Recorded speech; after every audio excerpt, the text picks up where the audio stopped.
Dear student, अभी पिछले video में हमने वेन डायग्राम का अध्ययन किया था, बहुत विस्तार में किया था। तो एक बात पर ये हमें ध्यान देना है कि जो वेन डायग्राम हमने पढ़ा था ना, उस वेन डायग्राम को इन सारे फॉर्मूलों को मिला करके देखेंगे तो हमें पता चलेगा कि वेन डायग्राम आसान है और ये फॉर्मूले थोड़े से कठिन है। लेकिन ये फॉर्मूले भी आना बहुत जरूरी है, क्योंकि जहां कहीं भी हम ऑब्जेक्टिव पेपर देते हैं तो ऑब्जेक्टिव पेपर में क्या होता है कि कभी कभी ये ऑप्शन में दे दिए जाते हैं। जैसे कि अभी आप देखोगे कि इस क्वेश्चन नंबर 7 हम यहाँ पर ये फॉर्मूला दिया हुआ है, इसमें ये इसकी जो वैल्यू है ये तीनों हो सकती हैं, और जब ये तीनों वैल्यू इसकी हो सकती हैं तो चौथा कोई भी एक नया पॉइंट दे सकता है, और वो नया पॉइंट क्या होगा, वही नया पॉइंट होगा जो हमें नेग्लेक्ट करना है। तो इसीलिए हमें ये फॉर्मूले भी थोड़े से पता होना चाहिए। तो प्रयास करेंगे कि इन्हें कैसे समझा जाए जो याद भी रहे थोड़े से। तो यहाँ देखो a डैश, अब a डैश की कार्डिनल संख्या निकालनी है, और कार्डिनल संख्या के बारे में मैं पहले ही बता चुका हूँ कि कार्डिनल संख्या क्या होती है, किसी भी सेट के अंदर जो टोटल एलिमेंट होते हैं उसी को हम कार्डिनल संख्या कहते हैं। अब यहाँ पर देखो कि a डैश की कार्डिनल संख्या क्या होगी कि जो यूनिवर्सल सेट है उसकी कार्डिनल संख्या में से हम a की कार्डिनल संख्या को घटा देंगे, क्योंकि a क्या होता है, a होता है u माइनस a। तो अब यहाँ पर हम देख रहे हैं कि u माइनस a जो है वो ही क्या हो जाएगा, a डैश के बराबर हो जाएगा। तो n u minus n a, that is universal set की कार्डिनल नंबर में से हम a की कार्डिनल नंबर को लेस कर देंगे तो हमें क्या मिलेगा, cardinal number of a dash. Similar यहाँ पर हम a यूनियन b की बात करेंगे, तो a यूनियन b को हम देखेंगे तो देखो दोनों सेट को हमने जोड़ा और इंटरसेक्शन को घटा दिया। इन सारे डायग्राम्स को हम देखेंगे तो वेन डायग्राम और ये जितने भी क्वेश्चंस हैं यहाँ पर जो फॉर्मूले रूप में लिखे हुए हैं ये सारे के सारे आपस में प्रूफ हो जाते हैं, यानी कि वेन डायग्राम से हम इन सभी को प्रूफ कर सकते हैं। नेक्स्ट जो फॉर्मूला है देखो, इसका बहुत यूज होता है, इस पर स्टार लगा लीजिएगा, ये वेरी इंपॉर्टेंट फॉर्मूला है। यदि आप फॉर्मूले से क्वेश्चन करोगे तो ये बहुत अच्छा क्वेश्चन है। यहाँ पर देखो ये वाला जो है ये भी बहुत ज्यादा इंपॉर्टेंट है, क्योंकि जो टोटल नंबर्स निकाले जाते हैं उसके लिए इसका यूज करते हैं। और जब कभी भी हमें इस प्रकार से ये दोनों बातें देखनी होंगी तो कहीं ना कहीं आप लोग एक बात ये देख पा रहे होंगे क्या, कि ये और ये दोनों ही किसमें आते हैं, डी मॉर्गन्स के नियम में। तो डी मॉर्गन्स लॉ जो हमसे कहता है वो क्या कहता है कि a इंटरसेक्शन b का dash is equal to a dash union b dash. तो हम देखेंगे कि इसका जो डैश है, डैश का मतलब हो गया यूनिवर्सल में से इसी को लेस कर देना, तो यूनिवर्सल में से हमने इसको लेस किया तो a dash union b dash आ जाएगा। तो इसकी कार्डिनल नंबर जो होगी वो इसके इक्वल होगी, ऐसे इसकी कार्डिनल नंबर होगी।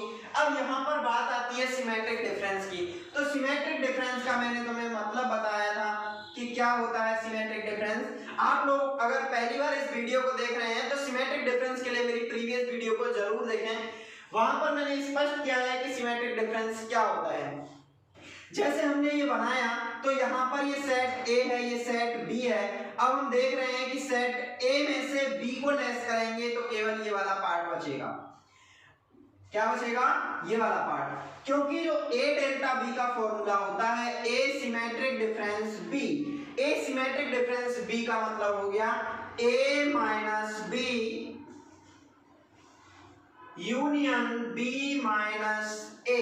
अब यहाँ पर इतना हमने देखा, तो अब देखो A माइनस B तो हमको ये मिल गया, क्योंकि A में से वही तो पार्ट हटा देते हैं जो A और B में इंटरसेक्शन आता है। तो A और B का इंटरसेक्शन क्या है, ये है। इसमें से कौन सा पार्ट हटाया, ये वाला, तो ये बचेगा। अब इसमें से कौन सा पार्ट हटाएंगे, ये वाला, तो कौन सा बचेगा, ये वाला पार्ट बचेगा। तो अब हम ये बात देख पा रहे हैं कि जो शेडेड रीजन है वो किसे शो कर रहा है, सिमेट्रिक डिफरेंस को। ध्यान से समझो इन तीनों फॉर्मूलास को कि इसकी कार्डिनल नंबर और इसकी कार्डिनल नंबर डिफरेंट है। जब डिफरेंट है, कुछ भी कॉमन नहीं है तो पूरा ऐड हो जाएगा। तो ये कार्डिनल नंबर प्लस ये कार्डिनल नंबर कंप्लीट ऐड हो गया। बात क्लियर है। नेक्स्ट अब A यूनियन B देखेंगे। A यूनियन B का मतलब ये पूरा शेडेड होता है, ये भी बीच वाला आ गया था। अब इसमें से हमने इंटरसेक्शन को हटा दिया, जब इंटरसेक्शन हट जाएगा तो हम क्या कहेंगे कि ये A डेल्टा B ही तो बचेगा। इसके बाद आ जाइए तो हम कहेंगे कि Na प्लस Nb। अब देखो ये भी ऐड कर दिया और ये भी ऐड कर दिया, तो ये जो पार्ट है ये दो बार आ गया, एक बार तो इसमें आ गया और एक बार इसमें आ गया, लेकिन हमें तो ये लेना ही नहीं है, तो हम क्या करेंगे, दोनों बार का ऐसे घटा दिया। बात क्लियर हो गई ना। तो इस प्रकार से इन सारे क्वेश्चंस को फॉर्मूला के रूप में हम याद रख सकते हैं। अब इसी प्रकार के जो क्वेश्चंस आएंगे वो हमें सॉल्व करने में कभी प्रॉब्लम नहीं आएगी, क्योंकि नेक्स्ट जो पार्ट है हमारा वो वेन डायग्राम है, और वेन डायग्राम को कैसे फिल करते हैं, क्वेश्चन कैसे करते हैं, तो वेन डायग्राम का नेक्स्ट क्वेश्चन मैं अभी आपके सामने लिख रहा हूं, तो आप लोग रेडी रहिए, इसे नोट कर लीजिए जब तक। तो देखिएगा ये नेक्स्ट क्वेश्चन है, और इस क्वेश्चन में हम देख रहे हैं कि क्वेश्चन कह रहा है कि एक कक्षा में 175 छात्र हैं, निम्नलिखित सूची में एक या अधिक विषय लेने वाले छात्रों की संख्या दी गई है। यहाँ पर विषय लिखे हुए हैं और यहाँ पर छात्रों की संख्या आप लोग देख पा रहे हो कि गणित में 100 है, भौतिकी में 70, रसायन में 46, और जो गणित और भौतिकी दोनों में है वो कितने हैं, 30, और यहाँ पर भौतिकी और रसायन में कितने हैं, 23।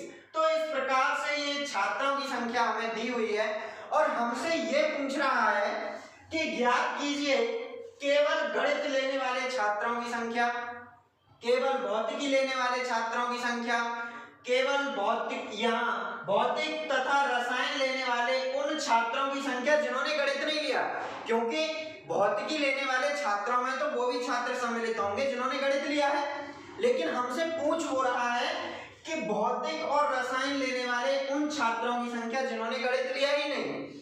केवल एक विषय लेने वाले छात्रों की संख्या भी पूछी है, और 3 में से कम एक विषय लेने वालों की भी पूछी है। तो लगभग मैं समझूंगा कि यहाँ पर जितने भी ये क्वेश्चंस हैं, इन क्वेश्चन से आप लोगों को समझ आ जाएगा कि हमें कौन सी कंडीशन में क्या वैल्यू लगानी चाहिए, क्या सॉल्व करना चाहिए। तो ये क्वेश्चन यदि आप पिछले वाले जो मैंने अभी फॉर्मूले दिखाए थे आप लोगों को, उनसे करने का प्रयास करोगे तो बहुत ज्यादा कठिन हो जाएंगे, हो सकता है कि गलत भी हो जाए। लेकिन यहाँ पर हम एक चीज देखेंगे कि सारे के सारे क्वेश्चन एक बार वेन डायग्राम बनाने के बाद ऐसे हो जाएंगे जैसे कि टिक करने वाले क्वेश्चन जो होते हैं। तो अभी देखिएगा, मैं वेन डायग्राम से आप लोगों को समझाऊंगा कि वेन डायग्राम भरते कैसे हैं, सबसे पहले ये समझना है, फिर उसके बाद आप लोग ये क्वेश्चंस को देखोगे कि कौन से क्वेश्चन का क्या आंसर है। तो सबसे पहले यहाँ पर इतना ध्यान देंगे कि हमें ये देखना होता है वेन डायग्राम में कि हमारे पास जो सेट हैं वो कितने टाइप के हैं। सेट हमारे पास एक तो गणित का है, एक भौतिकी का है और एक रसायन का है, बाकी के सब तो 2 या 2 से अधिक मिलाकर के बन रहे हैं। तो सबसे पहले हमें तीनों ये सेट मिले तो हम क्या करेंगे, तीनों सेट को बनाएंगे। तो यहाँ पर हम वेन डायग्राम बनाने का प्रयास करेंगे। तो यहाँ देखिएगा ये इस प्रकार से दिया हुआ है हमें, यहाँ हमने एक रेक्टेंगल बना दिया, ये एक सेट दिया हुआ है A और ये दूसरा सेट दिया हुआ है B, और यहाँ पर एक तीसरा सेट है ये C। तो अब इस बात को समझने का प्रयास करोगे कि ये वाला तो हमने ले लिया फिजिक्स का, ये ले लिया हमने केमिस्ट्री का, और ये हमने ले लिया मैथ का। बात समझ पा रहे हो मेरी कि हमने सबसे पहले किसका लिया है, मैथ का, फिजिक्स का, केमिस्ट्री का। अब यहाँ पर इतनी बात ध्यान से देखो कि इसने हमसे कहा कि गणित में 100 है, भौतिकी में 70 है, लेकिन मैंने पिछले वीडियो में यानी कि जो वेन डायग्राम वाला वीडियो बताया है, यदि आप पहली बार इसी वीडियो को देख रहे हो तो पिछले वीडियो को जरूर देख लें, वेन डायग्राम क्लियर हो जाएगा कि वेन डायग्राम को भरने की जो टेक्निक है वो क्या है कि सबसे पहले हम उस पार्ट को भरते हैं जिस पार्ट में सारे के सारे कॉमन वाले शो हो रहे हो। तो कॉमन कहां पर आ रहा है, गणित, भौतिकी तथा रसायन में। तो गणित, भौतिकी और रसायन में कितने हैं, 18, यानी कि इन तीनों का जो कॉमन है वो क्या है, यहाँ पर है, इसमें 18 हमने लिख दिया।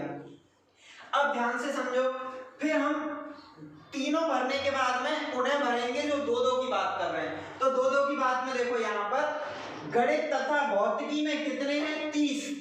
तो देखो गणित, ये भौतिकी का ये रहा पूरा, ये वाला जो सर्किल है ये भौतिकी का है, और ये वाला किसका है, गणित का। यानी कि फिजिक्स और मैथ के जो कॉमन लेने वाले हैं वो कितने हैं, 30 हैं। अब इन 30 में ये भी तो शामिल होंगे जिन्होंने की केमिस्ट्री भी ले रखी थी। इसने ये कहा है कि गणित और भौतिकी लिया है, पर ये तो नहीं कहा कि केमिस्ट्री नहीं ली। जिसने केमिस्ट्री भी ली है, गणित भी लिया है, भौतिकी भी लिया है, वो भी शामिल होंगे ना इसमें। तो यहाँ पर जो 30 दिया हुआ है, इस 30 में से हम उसे घटा देंगे जो कॉमन हिस्सा पहले से ही हमारा फिल हो चुका है। अब यहाँ पर हमने इसे फिल किया तो यहाँ कितना बचेगा, 30 माइनस 18 कितना आया, ये 12। बात क्लियर समझ में आ रही है वेन डायग्राम भरते कैसे हैं। यानी कि सबसे पहले हमने देखा कॉमन वाला, अब इसे भरने के बाद हमने देखा कि ये वाला जो पार्ट है ये 30 नंबर को शो कर रहा है। किसे शो कर रहा है ये वाला पार्ट, 30 को। अब इस 30 में से 18 यहाँ पर निकल चुके, तो यहाँ पर तो 12 ही बचेंगे ना। बात क्लियर है, ठीक है। अब यहाँ पर हम देखेंगे कि भौतिक तथा रसायन, तो देखो भौतिक और रसायन में कितने आ रहे हैं, 28, ये नहीं, भौतिक और रसायन में है 23, तो 23 फिजिक्स और केमिस्ट्री के होंगे।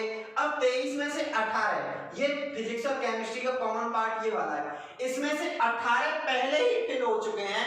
तो जब 18 पहले ही भर चुके हैं तो 18 में से कम कर दिया जाएगा जब 23 में से, तो यहाँ कितने बचेंगे, 5। अब 23 में से हमने 18 कम कर दिया तो यहाँ 5 बचा।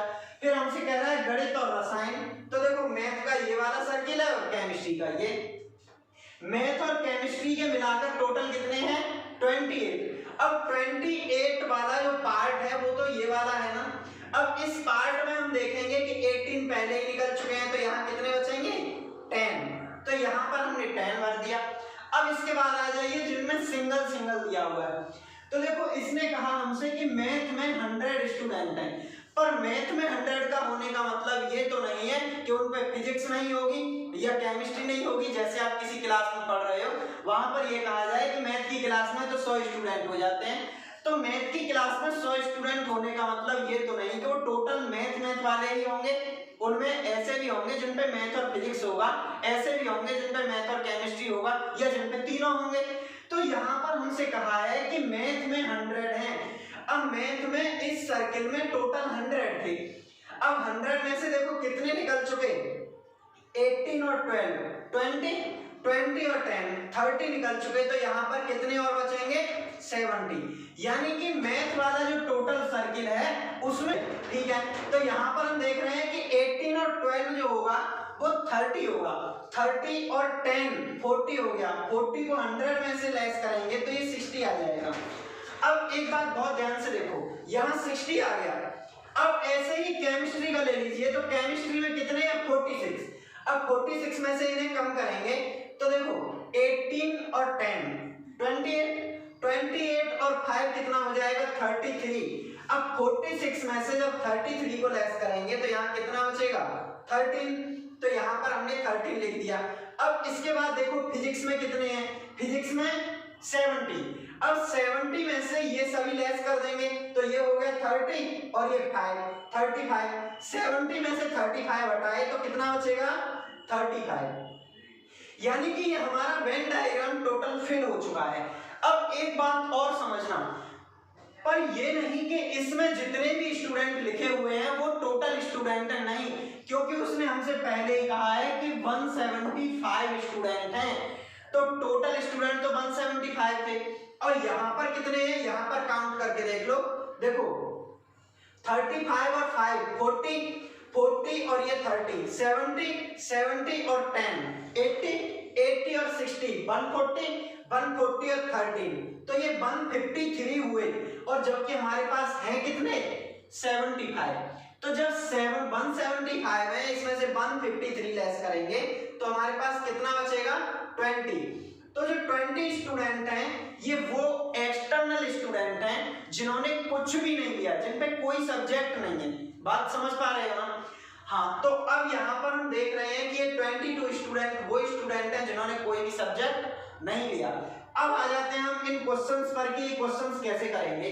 तो देखो पिछले डायग्राम में, जो मैंने पिछले वीडियो में वेन डायग्राम बताया था, उसमें मैंने ये सारे वर्ड सिखाए थे कि केवल जब शब्द लिखा हो तब क्या होगा, कम से कम लिखा हो तब क्या होगा, अधिकतम हो तब क्या होगा, और ठीक ठीक होगा तब क्या होगा। तो यहाँ पर पहला क्वेश्चन जो दिया हुआ है वो ये है कि केवल गणित लेने वालों की संख्या।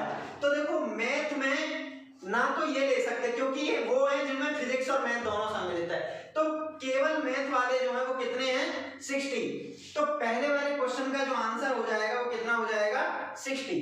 तो देखो कितना आसान है, वेन डायग्राम से क्वेश्चन को हम ऐसे टिक कर पा रहे हैं जैसे ऑब्जेक्टिव क्वेश्चन।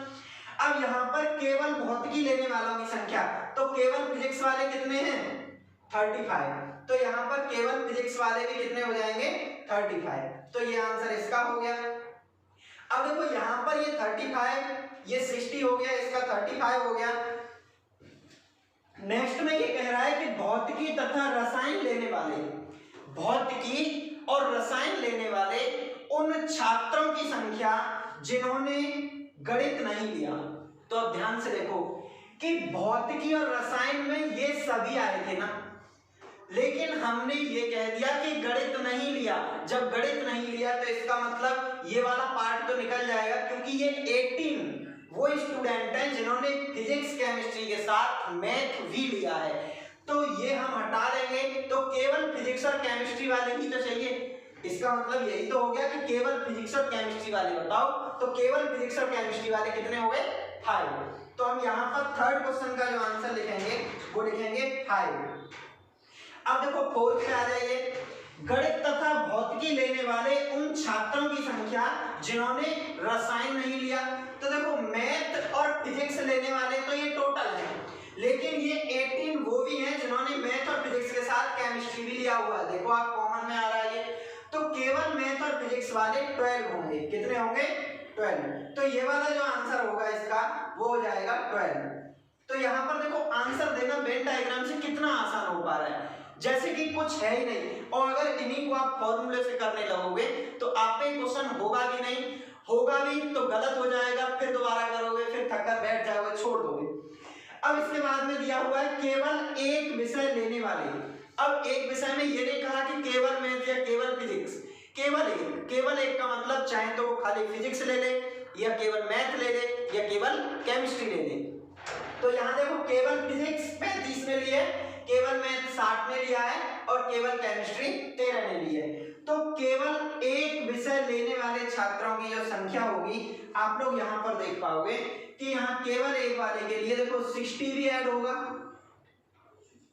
प्लस 60 और ये 13 होगा, प्लस ये 35 होगा। अब इन सभी को हम ऐड करेंगे तो कितना आ जाएगा 60 और 35 95 हो गया। 95 और 13 कितना हो जाएगा 108, यानी कि 108। तो 108 वो स्टूडेंट हैं जिन्होंने केवल एक ही विषय लिया है। तो यहाँ पर इतना इसे नोट कर लीजिए आप लोग, जिससे कि मैं थोड़ा सा ऊपर वाला पोर्शन मिटा दूंगा इन क्वेश्चंस को, क्योंकि जगह यहाँ कम है। ठीक है, अब देखिएगा, अब नेक्स्ट हमने ये साफ कर दिया। इसके बाद में हम देखेंगे कि तीनों में से कम एक विषय लेने वाले छात्रों की संख्या, कम से कम एक। तो बहुत ध्यान से समझना, कम से कम शब्द का मतलब ये होता है कि एक लिया है, हो सकता है 2 ले ले, अरे कम से कम एक है, इसका मतलब ये है कि एक से कम नहीं होना चाहिए। अगर 2 हो जाए तो काम चलेगा, 3 हो जाए तो चलेगा, लेकिन एक से कम नहीं होना चाहिए, एक तो हो ही हो। तो कम से कम एक विषय लेने वालों की संख्या, देखो ये सभी जितने भी यहाँ पर स्टूडेंट हैं, ये सभी स्टूडेंट वही तो हैं जिन्होंने कम से कम एक विषय लिया है। जिन्होंने कोई विषय नहीं लिया वो तो हमने बाहर लिख ही दिए। तो यहाँ पर इन सभी का जो सम होगा वो होगा कम से कम एक विषय लेने वाले छात्रों की संख्या। तो हम क्या लिखेंगे, कम से कम एक विषय लेने वाले छात्रों की जो संख्या है वो क्या है, देखो 35 plus 5 plus 13 plus 12 plus 18 plus 10 plus 60। और जब हम इन सभी को ऐड करेंगे तो इन सभी को ऐड करके क्या आ जाएगा 153। अभी हमने जब इसे वेन डायग्राम को फिल किया था मैंने तो तभी ऐड किया था, तो मुझे तो याद है। तो अब यहाँ पर हम देख पा रहे हैं कि इस क्वेश्चन को भी हमने कितनी आसानी से कर लिया कि कम से कम शब्द का यूज हो रहा है, फिर भी आसानी से क्वेश्चन हो गया। नेक्स्ट टाइप हो गया यहाँ पर कोई भी विषय नहीं लेने वाले छात्रों की संख्या। अब देखो अभी हमने कहा था कि ये वो स्टूडेंट्स हैं जिन्होंने एक भी सब्जेक्ट नहीं लिया। तो समझ पा रहे हो गया कि जब इन्होंने एक भी सब्जेक्ट नहीं लिया तो कौन से हो जाएंगे, देखो ध्यान से, कोई भी विषय ना लेने वाले छात्रों की संख्या कितनी हो जाएगी, 22। अब इसके बाद में जो नेक्स्ट क्वेश्चन है वो ये ठीक ठीक का मतलब समझो कि ना तो उससे कम और ना ही उससे ज्यादा, यानी कि ठीक ठीक एक विषय लेने वाले छात्रों का मतलब ये हो गया कि या तो एक विषय लें, ऐसा ना हो कि एक से कुछ ज्यादा ले लें या एक से कुछ कम ले लें, मतलब कुछ भी ना लें, ऐसा कभी नहीं हो सकता। ठीक ठीक एक का मतलब ये है कि एक ही लेंगे और कोई नहीं लेंगे। तो ठीक ठीक एक विषय लेने वाला देखो, एक तो ये हो गया, एक ये हो गया और एक ये हो गया। तो ठीक ठीक एक विषय वाले के लिए हम क्या करेंगे, यहाँ पर हम देखेंगे ठीक ठीक एक विषय वाले का। चलो मैं इसका जो आंसर है वो यहाँ पर लिख दे रहा हूं। तो ये हो जाएगा 35 प्लस 13 प्लस 60। अब जब हम इसे ऐड करेंगे तो इसका आंसर क्या आ जाएगा, 108। अभी हमने पिछले क्वेश्चन में ऐड किया था तो मुझे ये भी याद है। देखो 60 और 35 95 और 13 कितना हो जाएगा, 108। अब इसके बाद में नेक्स्ट क्वेश्चन है कि अधिकतम 2 विषय लेने वाले छात्रों की संख्या। अधिकतम का मतलब हो गया ज्यादा से ज्यादा। तो एक बात समझने का प्रयास करना, जैसे मैंने पिछले वाले वीडियो में बताया था पहले कि ज्यादा से ज्यादा का मतलब ये है कि या तो इतने में आ जाएगा या इससे कम में आएगा। ज्यादा से ज्यादा 20 रुपए की कोई भी वस्तु आएगी तो इसका मतलब ये है कि 20 रुपए से ज्यादा नहीं जाएंगे। हो सकता है 19 किया जाए, 18 किया जाए, किसी ने ज्यादा रहम कर दिया फ्री में दे दे, लेकिन 20 रुपए से ज्यादा कभी नहीं लेगा। अधिकतम का मतलब हुआ ये। तो यहाँ मैक्सिमम 2 सब्जेक्ट्स लेने वाले स्टूडेंट की संख्या निकालनी है हमें। तो देखो 2 सब्जेक्ट वाले या 2 से कम, तो 2 यहां पर है, यहां पर है और यहां पर है। तो हम इस क्वेश्चन का आंसर लिखेंगे। तो देखो 2 सब्जेक्ट वाले कौन कौन है, एक तो 5, ये 12 है, एक 5 है और क्या है 10 है। अब इसने कहा कि अधिकतम 2 होने चाहिए, यानी कि तीनों वाला तो नहीं हो सकता। जब तीनों वाला नहीं हो सकता तो 18 तो हम लेंगे ही नहीं। हाँ, एक वाला ले सकते हैं, 2 तो आए, एक और आ जाएगा। तो अब एक वाला भी लेंगे तो कितना आ जाएगा, 60। तो ये प्लस का 60 प्लस 13, तो ये प्लस का 13 प्लस 35, तो ये 35।